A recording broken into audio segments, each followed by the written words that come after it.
Warm welcome viewers, you're watching 7 at 7, the only news bulletin where I curate the day's top 7 stories for our viewers. We've got a big exclusive lined up. Swapna Suresh has made some damning revelations and allegations. She was accused in the gold scam in Kerala. She's going to be joining us live, but before that, I want to take you through the headlines. Suspended BJP spokesperson Nupur Sharma summoned by Maharashtra cops on June 22nd after 3 complaints against her. Nupur security beefed up post-terror threats.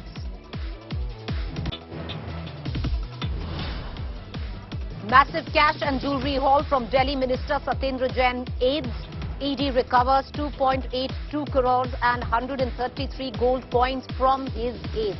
This 2 days before Jain's ED custody to end.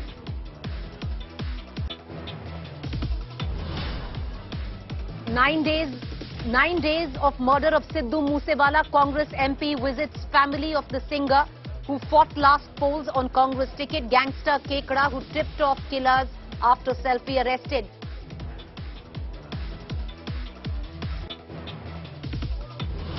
Gangster Lawrence Bishnoi denies any role in recent death threats to Salman Khan and father Salim Khan.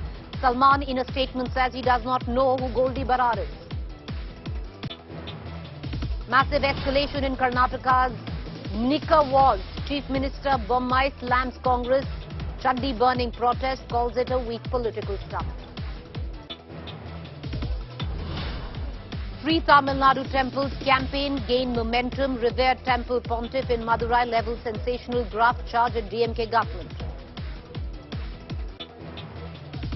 UK Prime Minister Boris Johnson survives no confidence vote from own party over Partygate scandal. Johnson secures support of 59% lawmakers.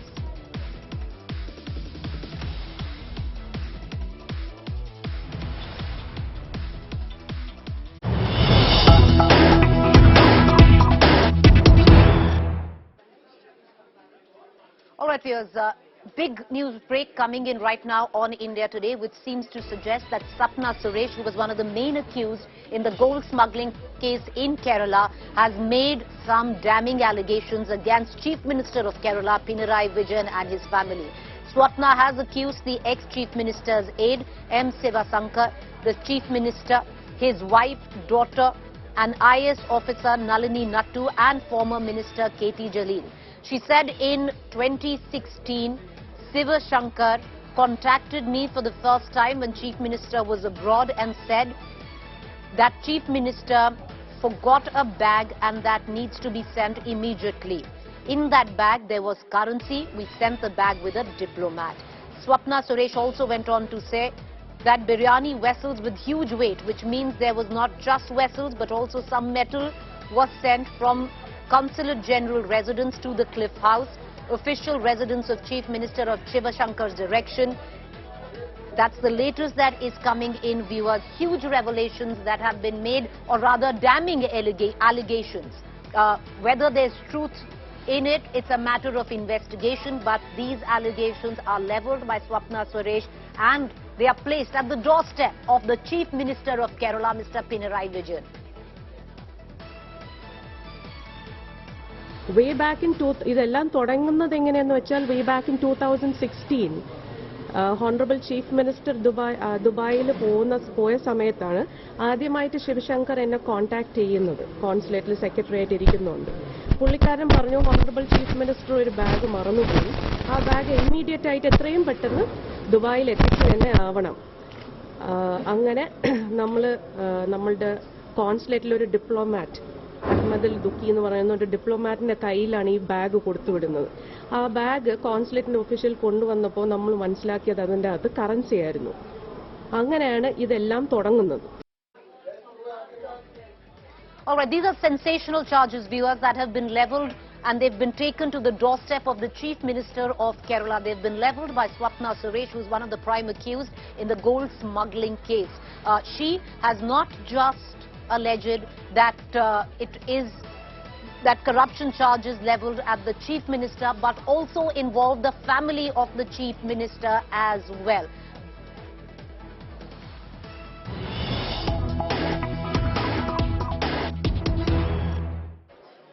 All right, we have big exclusive coming up on India Today. Joining us live is Swapna Suresh herself.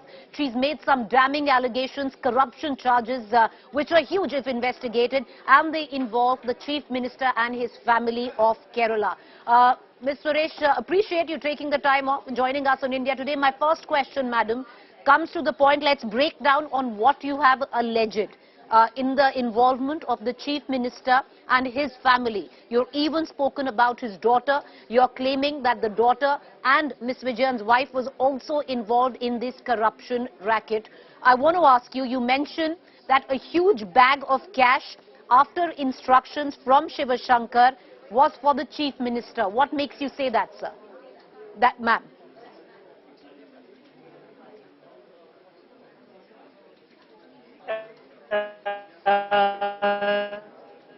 This is an incident that has happened, or there is no choice.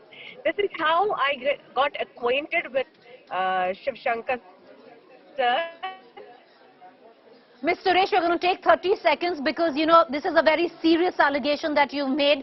We're going to take 30 seconds to reconnect with you so your audio levels are clear for the benefit of our viewers. We are having a bit of an audio problem with your connection. We're going to rectify that audio connection and come right back to you. What I'm going to do, meanwhile, viewers, I'm going to encapsulate for you the charges that have been leveled by Swapna Suresh, and these are sensational, you know, to say the least. These are grave charges. And she's not just spoken about the Chief Minister of Kerala, but she's also involved the Chief Minister's family as well. We have her again. I want to cut across back to Swapna Suresh. Ms. Suresh, hopefully your audio line is going to be clear. I want to ask you that same question again, ma'am. You say a bag with currency was sent to Mr. Vijayan, the Chief Minister. That's a huge sensational charge. What evidence do you have to corroborate that? See, the evidence and the facts and everything is clearly told to the Honorable Court in my 164 statement.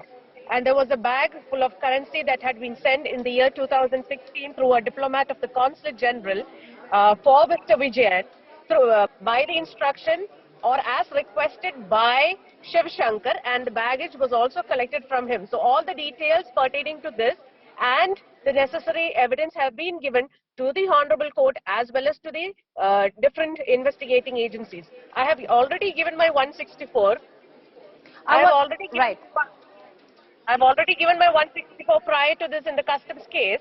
Somehow it did not see the light of the day, so I've been forced. Personally, I've been forced to give, or I thought I should give it again, and that is the reason I have come back and given at the enforcement court. Ms. Suresh, you also allege that more than just biryani went from the consulate to the Chief Minister's aid. What exactly do you mean by that, sir? Ma'am, what is more than biryani? Well, I cannot go to the definite explanation to that because I have restrictions from the Honorable Court because it may affect the further investigation. So all I can just tell you is biryani vessels, they have a minimum weight, but these were huge biryani vessels that have been transported from the Consul General's residence, that's at Jawahar Nagar, to the cliff house without any security check upon the instruction, upon the date and time by Shiv Shankar. All right, you don't want to delve deeper into it, but I want to ask you, you know, madam, by any standards, these are sensational claims. These are very, very grave charges that you've made. I want to ask you, did you make these claims, did you make these allegations in front of central agencies who have interrogated you, who have been investigating the case? Because if you have, then they seem to have not acted on it, or there hasn't been any evidence to suggest the same. Well, finding evidence and, bringing it to the light is not my role and responsibility. I do not have any political agenda. I do not want to defame anyone. I just told the fact, the incidents that took place, the role, the degree of role of each one, each names that I mentioned today. I have nothing to do with them personally.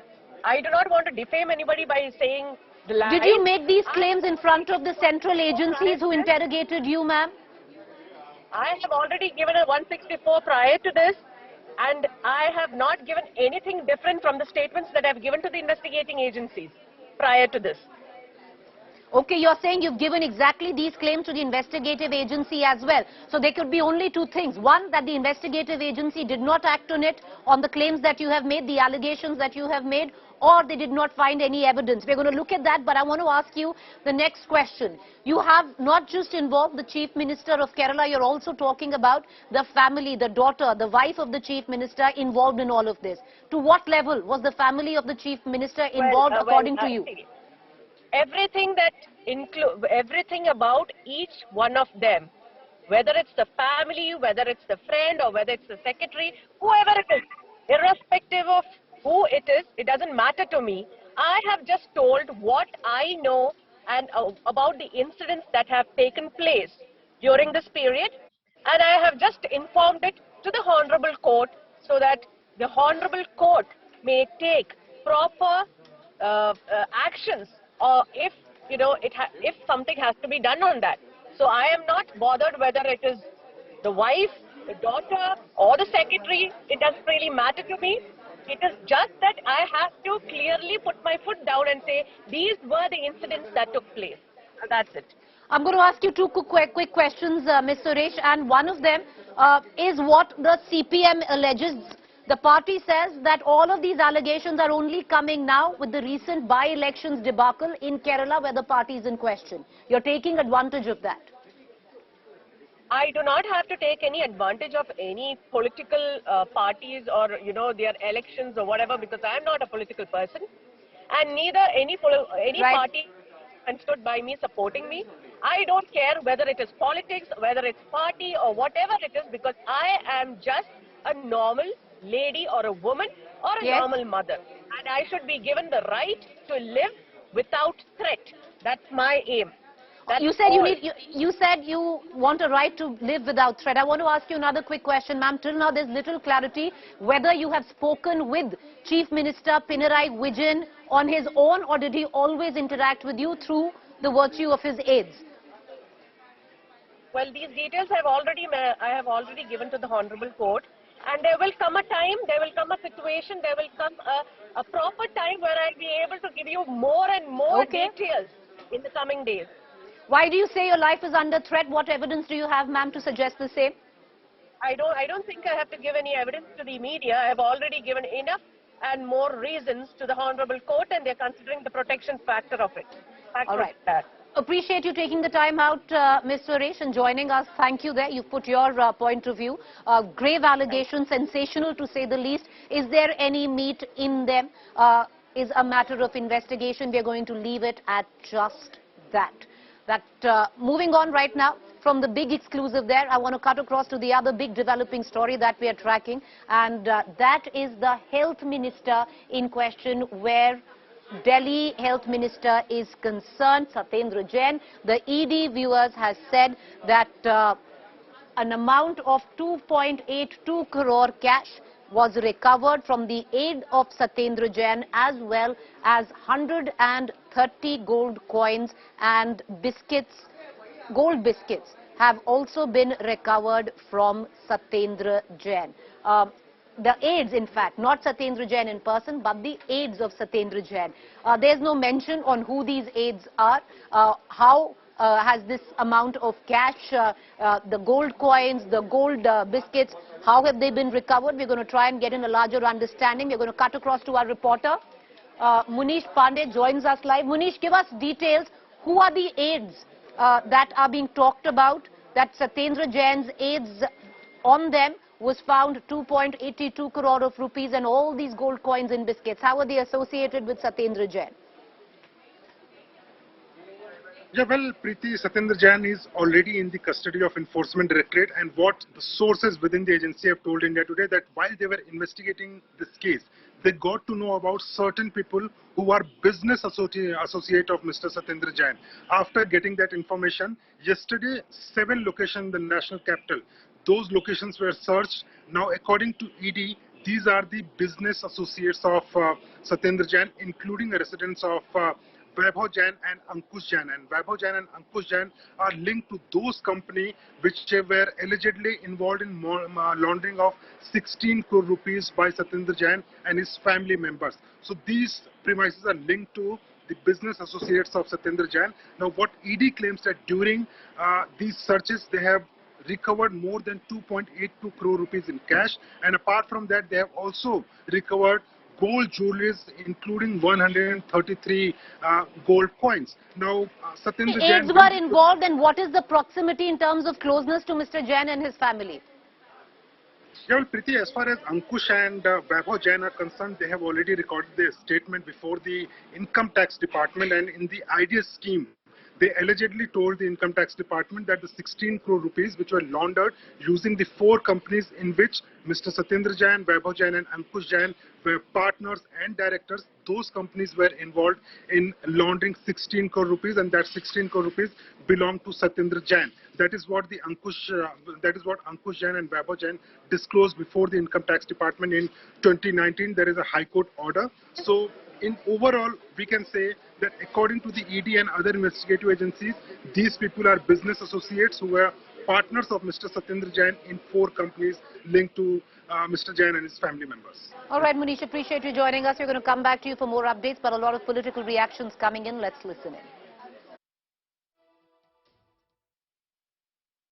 Bharat शर्मिंदा हो रहा है आपके कारण। उन खबरों को दबाने के लिए आज आपने सुबह सुबह ईडी का छापा सत्येंद्र जैन के घर पे मरवा दिया। यह अपमान है। एक अच्छे, एक ईमानदार स्वास्थ्य मंत्री का भी 5 दिन तक कुछ नहीं मिला, कह दिया एफआईआर नहीं, कोई कंप्लेंट नहीं, तो अब पहुंच गए सत्येंद्र जैन के घर पे, उनके पत्नी को, उनके परिवार को, उनके बच्चों को वहां अपमानित करने का काम कर रहे हैं। और आप सारे लोग जानते हैं, ये पहला मौका नहीं है। सीबीआई का, ईडी का, आईटी का छापा सत्येंद्र जैन के घर पे बहुत बार पड़ चुका है, पहले भी पड़ चुका है, लेकिन कभी कुछ हासिल नहीं हुआ, कभी कुछ नहीं मिला। ये है वो ईमानदारी का प्रत्यक्ष प्रमाण जो अरविंद केजरीवाल दावा करते हैं अपने पार्टी की ओर से। अरविंद केजरीवाल के सबसे खास आदमी सत्येंद्र जैन उनके करीबियों से और उनसे 2 करोड़ से ज्यादा का कैश और लगभग 2 किलो सोना, 133 गोल्ड कॉइन्स बरामद हुए हैं। ये उनकी ईमानदारी का प्रत्यक्ष प्रमाण है।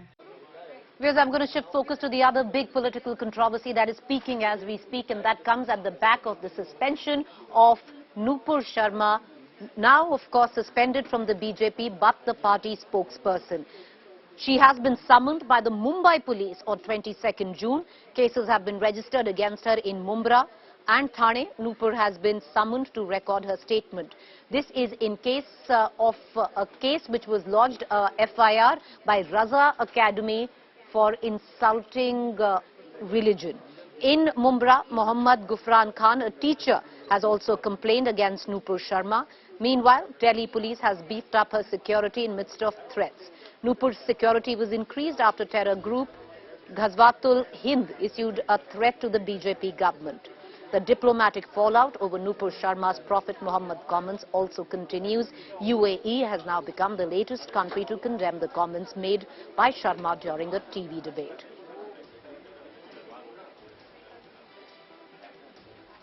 All right, viewers, that's the latest that you're getting in. Of course, there's been a political fallout as well where Nupur Sharma's suspension is concerned. Let's take you now through that. The Ministry of External Affairs has said that OIC's comments have been divisive, reminding the international lobby that action has been taken against the individuals who made the offensive statement. Now, the MEA was reacting to the statement of OIC. India has called it unwarranted and narrow-minded. Meanwhile, India has made it clear that the views expressed by the suspended BJP spokesperson are not shared by the government.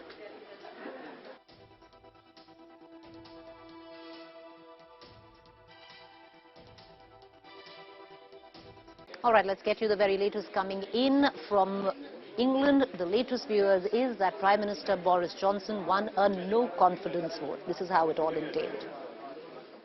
I can announce that the Parliamentary Party does have confidence British Prime Minister Boris Johnson survived a confidence vote on Monday, but a large rebellion in his Conservative Party leaves him with a struggle to win back support. We're going to bash on. We have a huge agenda, and we're going to get it done. Despite the victory, the vote was a blow to Johnson, with 41% of his lawmakers casting ballots against his leadership, after months of scandals and gaffes that have raised questions over his authority to govern Britain and knocked his standing among the public. Johnson has tried to move attention away from the Partygate scandal for weeks after it came to light that he and staff held alcohol-fueled parties in his Downing Street office and residence while the rest of Britain was under strict COVID-19 lockdowns. But Johnson described the victory as a decisive result and said the party can now come together. We can focus on what we're doing to help people with the cost of living, with what we're doing to clear the COVID backlogs, with what we're doing to make streets and communities safer by putting more police out. And it gives us the opportunity to continue to unite, to level up, to strengthen our economy.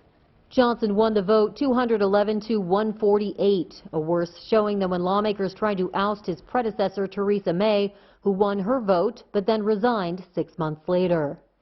By winning Monday's confidence vote, Johnson has secured a 12-month reprieve when lawmakers cannot bring another challenge. Watching a fact-check segment where we bust certain claims masquerading to be facts on social media platforms and WhatsApp groups. Now, there's a video floating about suggesting that Ukrainian drones strike on Russian tanks. Ukrainian drones strike on Russian tanks is what this video has been populated with, but that's incorrect. The fact check on that, it has nothing to do with the ongoing Russia-Ukraine war, but the drone strike from Azeri-Armenian war, nothing to do with the current context between Ukraine or Russia.